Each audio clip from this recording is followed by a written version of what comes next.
6.5, Properties of Logarithms. We have three properties to talk about, and you can only see two on your screen. The third one is down there.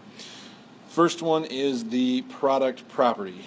Just like with square roots and cube roots and rational exponents, or not necessarily the rational exponents, but radicals, there was a product property, and logarithms are no different.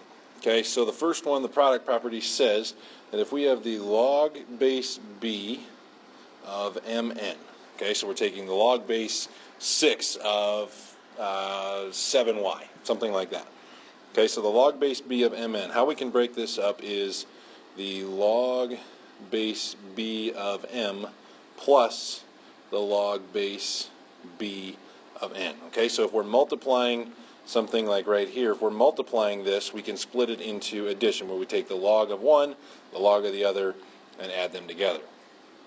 Okay, so let me give you a quick example here. So let's say we had the log base 6 of 4x. Okay, how this breaks down then would be the log base 6 of 4 plus the log base 6 of x. Now, that doesn't really help us because we don't know what the log base 6 of 4 is, but I'll give you a couple examples here in a minute detailing how or why we use the product property, the quotient property, and the third one, which is the power property. Okay, so there's the product property. Moving on to the quotient properties. So the quotient property says if we're taking the log base b of a quotient, and quotients are usually written as fractions, log base b of m over n, we can separate this into the log base b of m minus the log base b of n.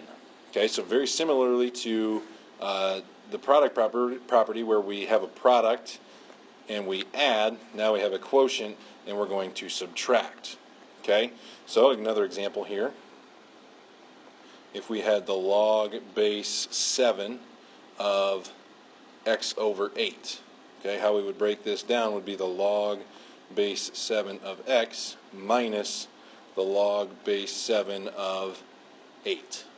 Okay, it's always going to be the top one comes first, top one goes first, then the bottom one comes after that. Okay, so there's the quotient property. The third property of logarithms is the power property. The power property says if we have the log base b of m to the n power, so now n is an exponent, how this breaks down is that we will have n times the log base b of m. Okay, so that your exponent, this one, now becomes a multiplier. Okay, so how this one, how it would kind of look with an example, if we had the log base 3 of x to the 4th, this would then break down into 4 times the log base 3 of x. Okay, so like I said, your exponent here moves out front of your logarithm and is no longer an exponent, it's just something we're multiplying the logarithm by. Okay, so how does this help us? How do these three properties help us? Like I was saying earlier, we don't know what the log base 6 of 4 is, so we wouldn't really know how to find the log base 6 of 4x. Well, how this helps, let me switch pages here. We have use log base, and I need to fill this in here because I can't type subscript in this program. Log base, no boy, let's try that again. Log base 2 of 3 equals 1.585, and log base 2 of 7 is equal to 2.807 to evaluate each logarithm. Okay, so this is how we use the product, quotient, and power properties. So number one, we're going to evaluate the log base 2 of 21. Well, the setup doesn't give us the log base 2 of 21. The log base, what the setup gives us is the log base 2 of 3 and the log base 2 of 7. Well, can we use 3 and 7 to get to 21? The answer there is yes. We can make this the log base 2 of 3 times 7. Okay, so now what we're going to do, we're going to use the product property to make this the log base 2 of 3 plus the log base 2 of 7. The reason we're doing that, Well, we know what the log base 2 of 3 is, and we know what the log base 2 of 7 is. So we can replace the log base 2 of 3 with what it's equal to, 1.585, and do the same thing with log base 2 of 7, 2.807, and then we just need to add the two numbers together, and that would be 4.392. Remember, if you're not sure, you can do your exponential side of it. The base would be 2. Here's going to be our exponent. 2 to the 4.392 power should be right around 21. Okay, let's try another one here. Number 2, we're going to go with the log base 2 of 7/3. This one's pretty straightforward because it's laid out there very nicely for us. We know the log base 2 of 7, and we know the log base 2 of 3, and it's already telling us 7 over 3. So we don't really need to rework what we're taking the log base of, or log base 2 of, like we did here in number 1 with the 21. It's laying it out there for us. Okay, so we'll make this the log base 2 of 7 minus the log base 2 of 3. And again, just replace your numbers here. This is log base 2 of 7 is 2.807 minus the other one, 1.585. And that's just calculator work, or if you can do it in your head, 1.222. Okay, so there's another example of using what you're given to come up with an answer that maybe you don't know off the top of your head, or what you're not given. Okay, let's try one more here. Number 3, about the log base 2 of 49. Again, we don't have the log base 2 of 49 in the problem or in our setup, but we do have the log base 2 of 7. And what I see is that we can rewrite 49 as a power of 7, 7 to the second power. Rewriting 49 there as 7 squared. The reason I'm doing that is because now I can use the quotient property to make this 2 times the log base 2 of 7. Okay, I know the log base 2 of 7. That is 2 times, log base 2 of 7 is 2.807. And all I need to do now is to double it. 2.807 times 2 gives me 5.614. Okay, so if I wanted to check myself, I could do 2 to the 5.614 power, and I should get something that is roughly 49, very, very close to 49. Okay, so let's continue to try to use these product, quotient, and power properties to work with something now with variables in it. Okay, so expand the logarithmic expression. We're going to start with the natural log, and the properties, whether it's logarithms or natural logs, are exactly the same. Natural log of 5x to the 7th over y. Natural log of 5x to the 7th over y. The first thing that I see right away is I see a big quotient. Okay, so I'm going to make this the natural log of 5x to the 7th minus the natural log of y. And we could say, I'll write over here, this is the quotient property. Okay, quotient property. Okay, this natural log of y, there's nothing there that we can do with it. So that one is going to be done. We just need to focus now on the first part, natural log of 5x to the 7th. What I see inside this parenthesis right here is I see a product, 5 times x to the 7th. Okay, so what we need to do now is we need to use the product property to split up the natural log. So we'll have the natural log of 5 plus the natural log of x to the 7th. Okay, and then we'll still have minus the natural log of y. Maybe I'll do that again in red. The natural log of y, so we can keep our steps straight. And the one here in green, this was the product property. That says product. Let's try that again. UCT, product property. Okay, let's see. Natural log of y, done. Natural log of 5, done. The last thing we need to do is split that up. Natural log of x to the 7th. Okay, that is a power example, an example of a power property. Still have the natural log of 5. Natural log of x to the 7th. This is a power property, so your exponent goes out front. So plus 7 times the natural log of your base, x, and then minus the natural log of y.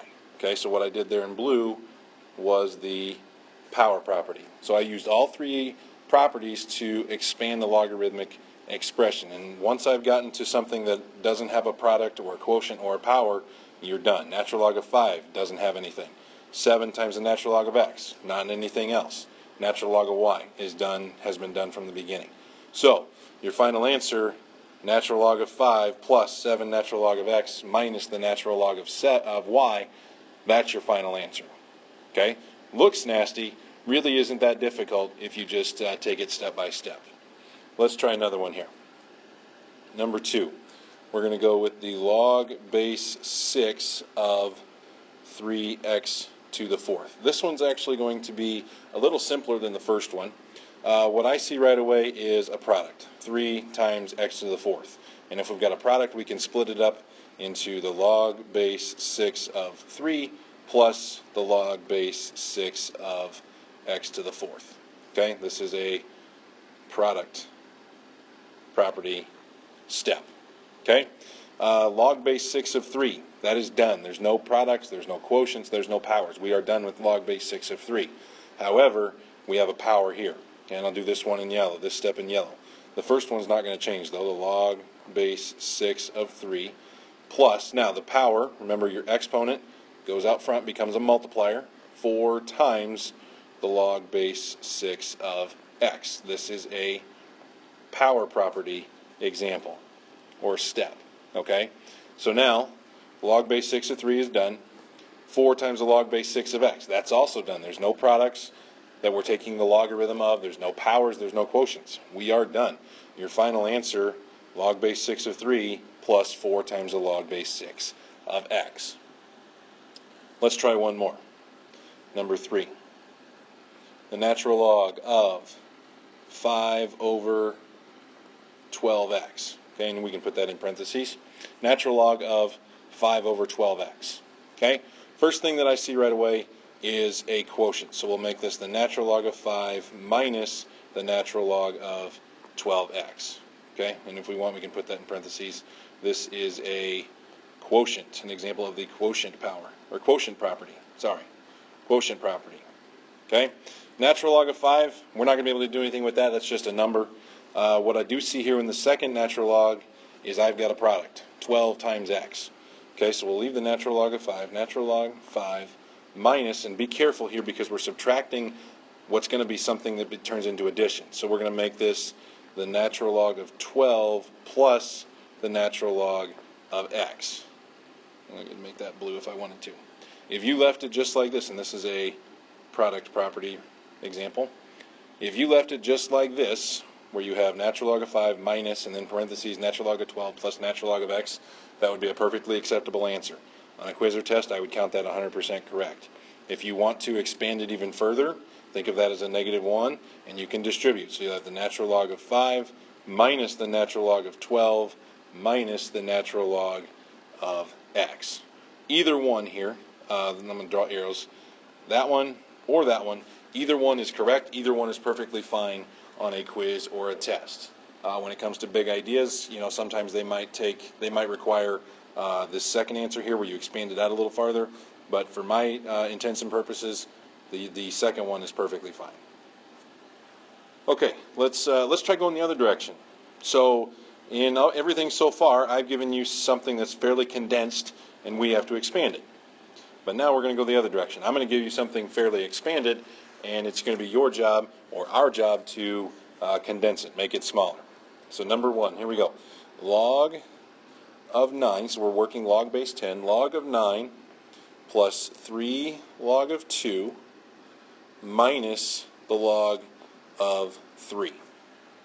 Now, when we've got this, what I look for first is a coefficient out in front of a logarithm, and I've got one right here. Okay, so I'm going to leave log of 9 alone for now. Plus, now 3 log of 2, this would be a multiplier, so then when we condense it, this becomes an exponent. This is a power example, a power property example going the other direction. So this becomes the log of 2 to the 3rd power, and then we'll have minus the log of 3. and off to the side I'll write the power property. Okay, just so we know we're clear on what it is we're trying to do here. Okay, now when we don't have any more power properties, what I look for is obviously product and quotient properties, and I'm actually going to have both of them here. I'm just going to work from left to right. Okay, so I'm going to start here. Log of 9 plus the log of 2 to the third. If I'm adding, that is a product property, so then we can think of this as multiplying the log of 9 times 2 to the third power. Okay, and then we'll still have minus the log of 3 on the end. So what I did here in blue was an example of the product property. Go in the opposite direction. Okay, now the one last thing we need to do here is we need to combine these two, because we've got two separate logs, same base, and we're subtracting them, which means that is an example of the quotient property. So this now becomes the log of, and this is going to be a quotient, so 9 times 2 to the third is my numerator. My denominator is going to be 3. Remember, in the quotient property, the second one is the denominator, and then the first one is your numerator. Okay, and this is an example of the quotient property. Okay, 9 times 2 to the third. These are all just numbers. These are things that we can actually evaluate. So we'll have the log of 2 to the third power is 8 over 3. 9 times 8 is 72. So we'll have the log of 72 over 3. 72 divided by 3 is 24. And then that's perfectly fine if we just want to leave it as the log of 24. Since it's base 10, if you wanted to, you could type this in your calculator, but you don't have to. Okay, that's not the task. You're not being asked to evaluate. You're simply being asked to condense. Let's try another one here. This one might be a little easier. Number 2. Log of x minus the log of 9. This one's actually going to be very, very easy. There's only one step to do here. We've got two logs of the same base. We are subtracting them, so that means we need to use the quotient property. So this becomes the log of first one over second one, log of x over 9. That's as far as you can go. That's a really basic example. Maybe I should have done that one first, but log of x over 9 is your final answer. There's nothing else you can do there. Let's try a third one here. Number 3. We're going to have the log base 3, let's try that again, 3 of 4 plus 2 times the log base 3 of 1/2 plus the log base 3 of x. All right. Like I said, the first thing I see is I see a coefficient in front of a log, which means this originally was an exponent. Okay, so we'll have the log base 3 of 4 plus the log base 3 of 1/2 squared plus the log base 3 of x. Now, what I'm actually going to do here is I'm actually going to combine them all at one time, because they're both pluses. And if they were both pluses, that means that they were both originally all parts of the same product. Okay, so I'll write out here power, because that's what we did in green. Power. That's a really bad word, power. What I'm going to do here in red, whoops, slide that back, is I'm going to combine all three parts, the 4, the 1/2 squared, and the x. So this becomes the log base 3 of 4 times 1/2 squared times x. Okay, because we were adding both of these, or all three of them, which means originally they were all being multiplied together. 4 times 1/2 squared. Well, if we do 1/2 squared, and I'll rewrite before I go there, this was the product property. Before I go any farther, 1/2 squared, 1/2 times 1/2 is 1/4, so 4 times 1/4 times x.